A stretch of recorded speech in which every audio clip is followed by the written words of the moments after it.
Hey, Travel Hearts, it feels so good to have you back. Sydney was just the beginning.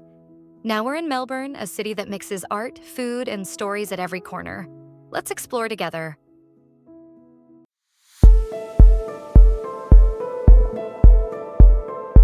Well, we've done Sydney's sunshine, sparkle, and waves. Now let me introduce you to her cooler, edgier sister, Melbourne. If Sydney's the starlet on the beach, Melbourne's the poet in a laneway café, sipping espresso and sketching in a Moleskine. That's Melbourne. And trust me, once you feel the rhythm here, you'll start walking a little slower, looking a little closer, and falling a little harder. If you want to know where Melbourne's soul starts beating, it's right here. Flinders Street Station. That big yellow beauty with the green copper dome? Yeah, that's not just a building. That's Melbourne's most iconic landmark, and it's been watching over the city since 1910.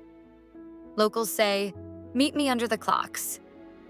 And they mean the giant row of clocks above the entrance that show every train departure. It's not just a meeting spot, it's a Melbourne tradition. First date? Job interview? Street rally? You meet under those clocks.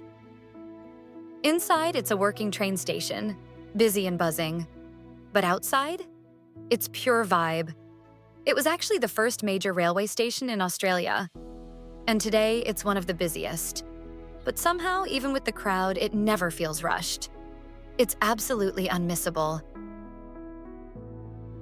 Once you've taken that photo in front of Flinders Street Station, don't go far. Just cross the street. And boom, you're in Federation Square, or as the locals call it, just Fed Square. This is Melbourne's open-air living room, a giant space made of wild angles, modern stonework, and open skies, where literally anything can happen. At first, you're like, is this a spaceship or a museum? But then you realize it's both. One day it's a film screening on the massive screen. The next day, a K-pop dance battle, then a food festival, a protest, a pop-up DJ set. Fed Square is the city's pulse, and it's always beating. And the best part? It's right in the center of everything. Trams rolling past, Flinders Station behind you, the river down the steps. And if you're ever lost, this is your compass. Because everything leads to Fed Square, or starts there. Ready to see Melbourne from a whole new angle? Let's go up, way up. Welcome to the Eureka Sky Deck, one of the highest observation decks in the entire Southern Hemisphere. You step into the elevator, sleek, fast, silent, and in under 40 seconds, you're suddenly on the 88th floor, 300 meters above the city. And when I say the view is unreal, I mean it. We're talking full 360 degrees of the city, the Yarra River, the suburbs, the mountains, and on a clear day, you can see almost 80 kilometers out. And for my brave babes, try the Edge experience. A glass cube that slides out from the building so you're literally suspended over the city. Your knees will shake, your heart will race, and your photos? Iconic. Not a thrill seeker? No problem. Come at sunset or after dark. Watch the city lights twinkle like glitter on velvet. It's one of those must-do moments in Melbourne. Not just for the views, but for that feeling of standing on top of the world, heart racing, mouth open, thinking, is this real life? Because this city is unreal. All right, time to step into Melbourne's Grande Dame, the Royal Exhibition Building, aka the city's very own Palace of Wow. Nestled in the heart of Carlton Gardens, this isn't just another pretty building. It's UNESCO World Heritage listed. And yes, that means it's officially fabulous on a global scale.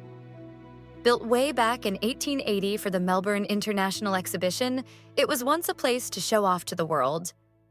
High ceilings that feel like a cathedral of light, ornate domes, hand-painted murals, and polished floors that echo with history.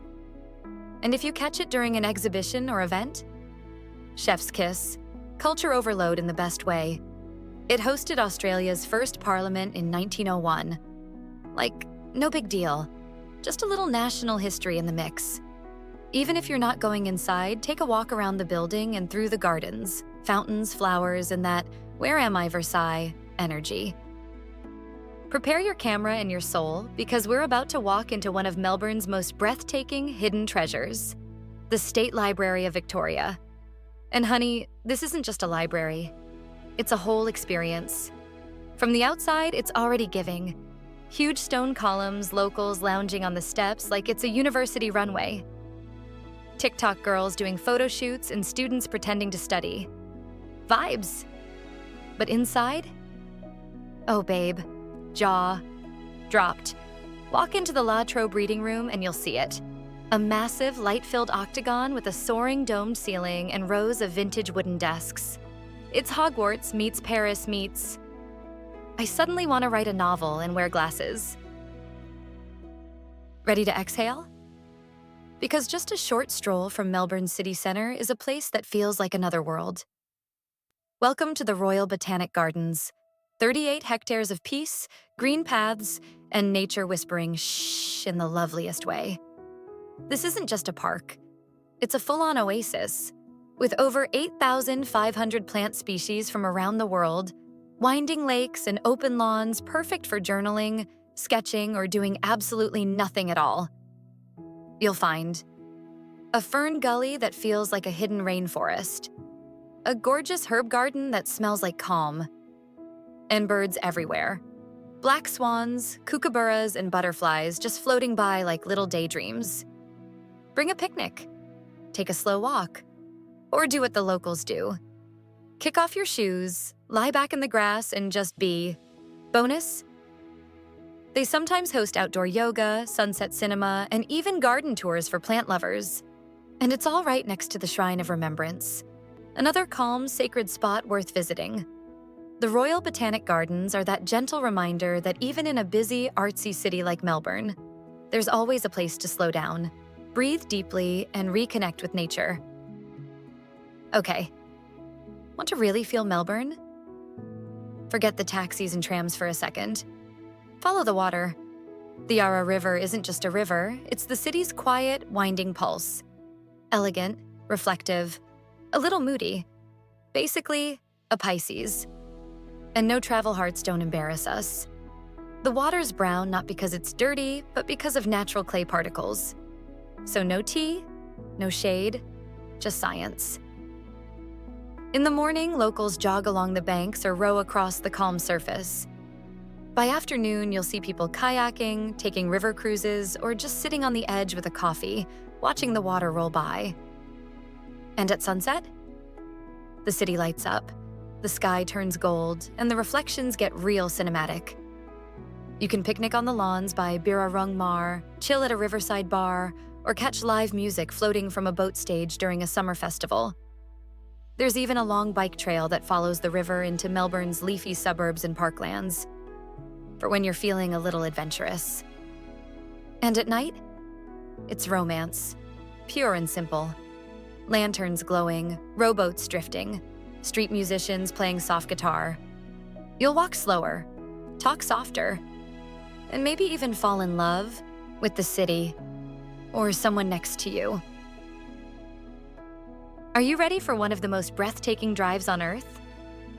Welcome to the Great Ocean Road. 240 kilometers of winding cliffs, crashing waves, seaside towns, and wild beauty that just hits different. Picture this. You've got your playlist on, windows down, hair dancing in the wind. To your left, rolling green hills. To your right, the open sea, endless and loud and blue. Every turn brings a new woe. Then, boom, you pull up to the 12 Apostles. Massive rock stacks rising out of the ocean like nature's mic drop. The water? Turquoise. The cliffs? Golden. You just stand there. Salty air in your lungs, ocean roaring in your ears, thinking, this might be the most beautiful place I've ever seen. Go at sunset, and you might cry a little. It's fine, we've all done it. Along the way, you stop at Bell's Beach, iconic surf spot where the waves don't play. Lorne and Apollo Bay, coastal towns with cozy cafes and fresh seafood. Rainforests and waterfalls tucked just behind the cliffs. And maybe A wild koala chilling in a eucalyptus tree if you're lucky. So yeah, if you're in Melbourne and you don't take this drive, then you're missing out on Australia's most cinematic side. And drive slow, not just for safety, but because this is where the quiet wonder hits you. The city has one of the best coffee scenes in the entire world. And that's not up for debate, darling. Cafés are everywhere. In laneways, in bookshops, in old converted warehouses that feel like Pinterest boards come to life. And besties, if you don't already know, Melbourne doesn't just do coffee. It worships it. You won't find boring drip machines here. Nah, this is the land of flat whites, long blacks, piccolo lattes. You think you've had a good flat white? Babe, not until you've had one here. And the baristas? Certified coffee artists. They'll roast the beans, pour the heart in your latte, and give you a recommendation that will ruin Starbucks for you forever. And don't be afraid to ask for oat milk. They'll respect you more for it. Melbourne doesn't play when it comes to coffee. And I respect that. And here's the best part. In Melbourne, you don't rush coffee. You sit, you sip, you chat. You stare out the window and think deep thoughts while someone next to you sketches their dreams in a notebook. And once you've had your morning brew in Melbourne, you'll never settle for basic again.